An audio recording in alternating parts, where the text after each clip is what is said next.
Hi guys, it's me Cheryl and welcome sa aking YouTube channel. So today guys, mag-upload po tayo ng dalawang video. So nag-upload ako ng first video ko about basta nag-upload ako ng new video ko sa aking YouTube channel. So every day ako nag-upload ng 2 video guys. So today guys, ang topic natin ngayon is pag-usapan natin is about sa coronavirus nga. So ano bang na-realize natin about sa COVID guys is hindi permanent ang trabaho ninyo. So nung nag-start ang COVID guys is maraming nagtanggalan. Maraming nawala ng trabaho sa abroad. So, yung mga OFW, ang hindi naapektuhan guys na ang mga OFW na hindi naapektuhan is yung mga OFW na nagtatrabaho sa bahay. Like, katulong sila, nasa bahay lang sila, hindi sila, yung mga amo nila hindi nagtatanggalan ng mga staff. Ang mga nagkaroon ng problema guys is yung mga taong nagtatrabaho sa labas. Like, nagtatrabaho sa sales, sa restaurant, sa mga office, yung mga ganyan. Kasi, nung nagkaroon ng COVID guys, nagbagsakan ng lahat ng kumpanya. Nagtanggalan lahat ng mga restaurant. Tinerminate. May mga staff sila, tinerminate nila lahat ng mga visa nila. So, stress na stress din. So, naapektuhan din kami guys, hindi kami mayaman. Kasi alam niyo naluloka ako sa ano bang tawag doon, sa mga tao sa Pilipinas na tingin nila mayaman ang mga OFW kasi nasa abroad sila guys. Alam niyo, tuwing iniisip ko, ewan ko kung bakit nila nasasabi yun guys. Kasi first is hindi pa nila naranasan mag-abroad. Nasasabi nila na madali ang buhay sa abroad, papetex-petex ka lang, pinupulot mo lang yung pera na hindi nila alam kasi guys, hindi nila nararanasan ang hirap sa abroad. Madali tayong magsalita ng isang bagay na hindi mo naranasan, di ba?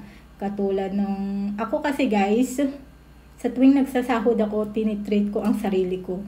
For example, lumalabas kami ni Ate Liesel, kumakain kami sa labas, sa Jollibee, sa McDonald's, minsan kumakain kami sa restaurant. Kada 1 month lang po yan na nagsasahod kami kasi hindi po kami yung tao na kada nakalimutan mo na yung sarili mo, di ba? Huwag mong kalimutan ang sarili mo guys. Ikaw ang nagtatrabaho ka para sa sarili mo, hindi para sa ibang tao, di ba?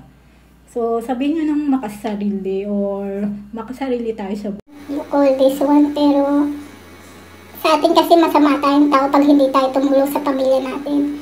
Yung pag hindi mo sila binigyan ng pera, masama ka ng nilalang, parang ikaw pa yung pinakamasama sa demonyong nakilala nila. Parang ikaw yung demonyo. Sa tingin nila pag hindi ka tumutulong, wala kang respeto, wala kang awa pag di ka tumulong, wala kang kwenta pag di ka nagbigay ng pera. Sa totoo lang guys, pagod na ako sa mga taong ganyan. At sa akin kasi pag yung tao sinabihan ako ng ganyan, hindi ako nag-reply back. Hindi ako yung kasi ang mga taong ganyan guys is walang reasons or hindi ka laging tama sa tingin nila. Pag may ginawang masama na ayaw nila, ikaw ang pinakamasama sa buong mundo guys. Parang lahat na ng kamalian sa buhay mo is nasa sayo na. Lahat ba ng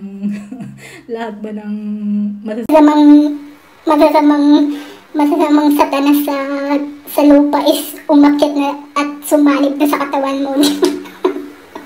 Totoo lang, para sa akin, pinapasa Diyos ko na lang yung ugali nila guys. Para sa akin, hindi ako yung taong nagtatanim ng sakit ng loob.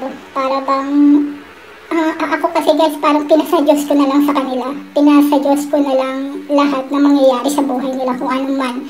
Kasi ako, busy akong iniisip ang sarili kong buhay guys. Busy ako naghahanap ng trabaho. Busy ako gusto kong kumita ng pera, kaya nag-YouTube ako. So, lahat ng concentrate ng utak ko is about my videos, about my YouTube channel. So, pag ayaw ninyo yung YouTube channel ko, pag ayaw niyo yung content ko, wala na akong magagawa. YouTube channel ko yan. Hindi naman kayo ang humahawak ng YouTube channel ko kung anong gusto niyong content. Ayun lang ang gagawin ko. Ayaw ko guys nang kinokontrol ang buhay ko ng ibang tao. First of all guys, nung naghihirap ako, wala na isang taong tumulong sa akin. I stand on my own feet. Yung problema ko, ako ang nag-solve ng sarili kong problema. Yung overstay ko, ako ang nagbabayad ng penalty ko. At masaya ako sa nangyayari sa buhay ko kasi nakayanan ko lahat ng mga yun guys. Nakayanan ko lahat ng mga dagok na nangyari sa buhay ko nang wala ni isang tulong ng pamilya mo or ng kahit na sino. Masayang-masaya ako doon. Proud ako sa sarili ko kasi nakayanan ko lahat ng yun guys. At na-realize ko rin sa COVID guys na ang mga taong kilala ka lang dahil may pera ka. Yung para bang pag may pera ka, maraming nakakakilala sa'yo. Pag wala kang pera, walang nakakakilala sa'yo. Alam niyo ba masakit yung naaalala ka lang nila dahil sa pera na mayroon ka? Yung pag may kailangan sila, pag may problema sila, naaalala ka lang pag ganun. Alam niyo guys, gusto kong sabihin sa inyo na nasa tao kasi yan guys. Kung gusto mong mabago ang buhay mo, hindi sa inyo. Yung para bang lahat ng dagok na nangyari sa buhay ko nung nag-start ang COVID, nawala ng trabaho, ilang buwan kaming hindi sinapuran, isang buwan lang atas nagsahod na kami. Buti na lang ako kasi guys, matipid ako sa pera.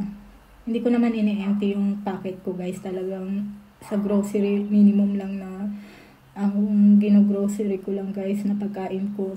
Ito guys, ang gino-grocery ko lang na pagkain ko is noodles, rice, itlog, bread, tsaka kape.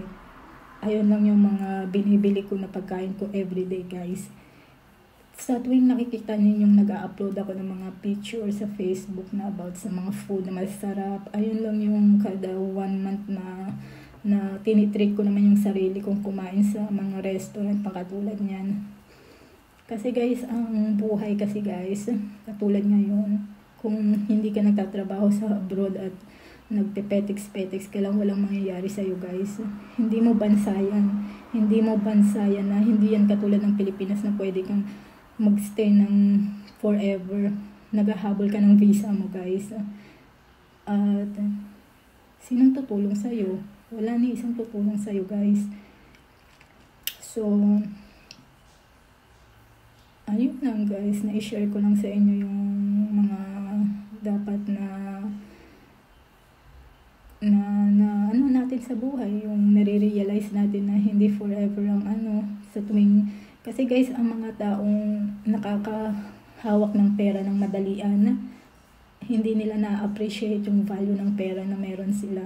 Ako kasi guys, na-appreciate ko yung value ng pera na meron ako kasi ako ang nagtatrabaho.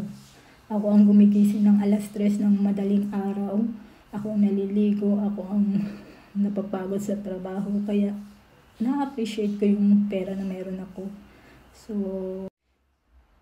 ayan lang guys, na-share ko lang sa inyo about sa what is, bang na-realize ko sa pandemya na nangyari ngayong sa mundo natin. So sana kahit kayo rin guys, alam ko mahirap ang buhay ninyo, pero hindi naman palaging mahirap ang buhay ninyo. Darating din ang araw na angat kayo, pero kailangan nyo pa rin gumawa ng way. Huwag kayong umasa sa ibang tao kasi hindi kayo tutulungan ng ibang tao, sa totoo lang. Kung gusto nyo mag-abroad, maghanap kayo ng way. Isanlanin nyo yung lupa ninyo, makitira muna kayo sa pamilya ninyo or what. Gamitin nyo yung pera na yun para makaalis kayo ng bansa, para mabago ang buhay ninyo. Huwag kayong nakikinig sa mga chismis or sa ibang tao na ganyan na lang lagi ang buhay ninyo, hindi na kayo aangat. Huwag kayo ganun guys. Basta isipin nyo lang na na abutin ninyo yung gusto ninyong abutin guys. Mahirap, kailangan talaga ng pera, pero talagang ganyan talaga pag nagsisimula ka. Kailangan mo talaga ng maghanap ng pagkakakitaan sa ganun. So, ayan lang guys, na-share ko lang sa inyo.